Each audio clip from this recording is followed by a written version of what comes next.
हाँ, ये मुमकिन है. लेखिका डॉक्टर तरु जिंदल. वाचक स्वर डॉक्टर अदिती काळमेघ. 11 बाळंतपणांमागचं कारण. उलट्या थांबतच नाहीयेत अशी तक्रार घेऊन नीलूदेवी माझ्याकडे आली. फक्त 36 किलो वजनाची 32 वर्षांची ही मुसहर तरुणी 11व्या मुलाच्या वेळी 2 महिन्यांची गरोदर होती. नीलूदेवी, तू 11व्यांदा गरोदर आहेस? मी अविश्वासाने पुन्हा दुसऱ्यांदा विचारलं. तिने काही न बोलता मान डोलावली. इतकी मुलं का? छोटा ऑपरेशन क्यों नहीं करवाया अब तक? आजकालच्या जमान्यात इतकी मुलं होतात का कुणाला?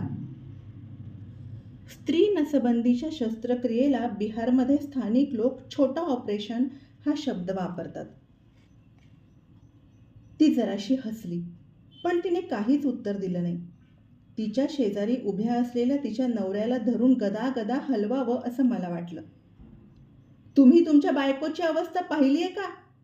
हाडं उरली आहेत नुसती. मी न राहून चढ्या आवाजात त्याला म्हणाले. मॅडम, खरं तर मला 4च मुलं आहेत. बाकीची सगळी दगावली, ती शेवटी म्हणाली.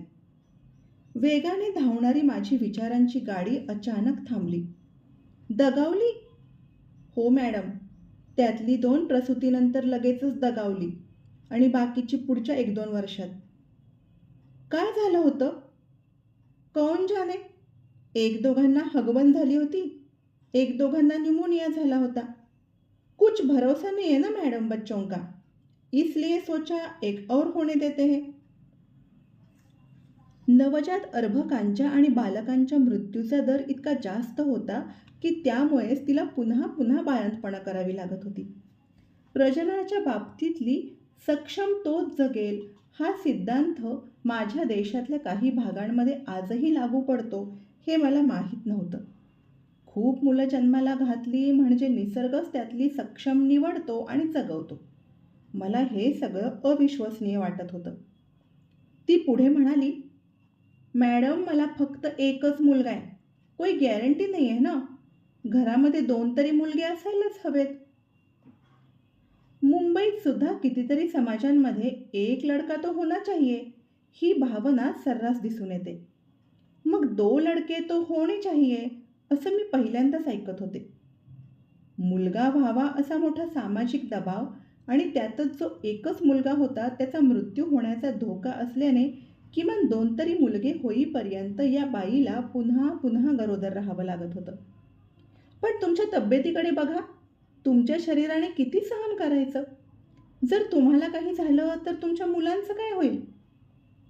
हो मॅडम, या प्रसूतीनंतर मी सरळ बडा ऑपरेशन करून घेईन, कामही खतम करूंगी, ती म्हणाली.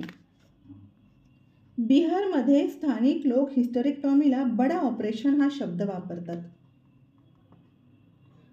माझे डोळे पुन्हा आश्चर्याने मोठे झाले. आपल्याकडच्या आरोग्य व्यवस्थेतल्या त्रुटी या संभाषणातून थेटपणे समोर येत होत्या. बडा ऑपरेशन?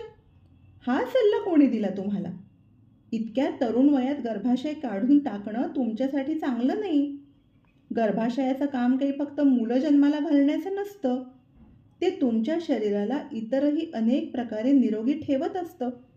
या प्रसूतीनंतर फक्त छोटा ऑपरेशन करून घ्या. त्याहीपेक्षा चांगलं म्हणजे तुमच्या नवऱ्यालाच कुटुंब नियोजनाची शस्त्रक्रिया करून घ्यायला सांगा.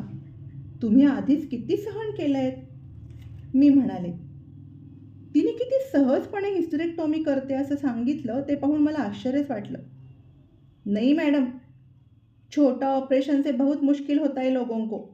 बच्चेदानी निकाल नहीं ठीक है, झंझट खत्म करेंगे. ती असं का बोलत होती ते मला कळलं. इथल्या PHCsमध्ये कोणत्या वाईट परिस्थितीत ट्युबेक्टॉमीच्या शस्त्रक्रिया केल्या जातात ते मी स्वतः पाहिलं होतं. त्यात अनेक बायकांना जंतुसंसर्ग होत असे आणि त्यामुळेच कुटुंब नियोजनाकरता जास्त करून हिस्टेरेक्टॉमीच केली जात असे.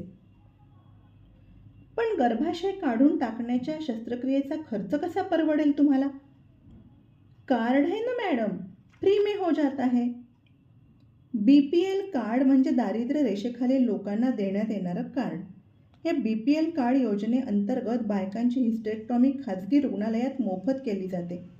त्याचा खर्च सरकारतर्फे उचलला जातो. मोफत असली म्हणून काय झालं? तुमच्या आरोग्याला ते हानिकारक आहे. गरज नसताना हिस्टेरेक्टोमी करायला डॉक्टर्सही सहमती का दर्शवत होते?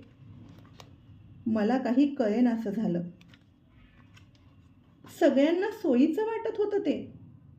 रुग्णाला ती शस्त्रक्रिया हवी होती, डॉक्टरांची करायला ना नव्हती आणि सरकारच खर्चाचा भार उचलत होतं. विशीतल्या अनेक बायकांची हिस्टेरेक्टॉमी झालेली मला तिथं आढळली. या भयंकर प्रकारामुळे मला अतिशय संताप आला. एखाद्या खेड्यातल्या किती बायकांच्या हिस्टेरेक्टॉमी झालेल्या आहेत, कोणत्या कारणासाठी झाल्या आहेत आणि काय वयाला झाल्या आहेत, याचं काहीतरी ऑडिट होणं अत्यंत आवश्यक होतं. ग्रामीण भागातली वैद्यकीय सेवा फार मोठ्या प्रमाणावर सुधारण्याची गरज आहे. अशा अत्यंत निकड असलेल्या भागांमध्ये फक्त जर डॉक्टरांनी काम करायची तयारी दाखवली तर ते किती मोठा बदल घडवून आणू शकतील? धन्यवाद.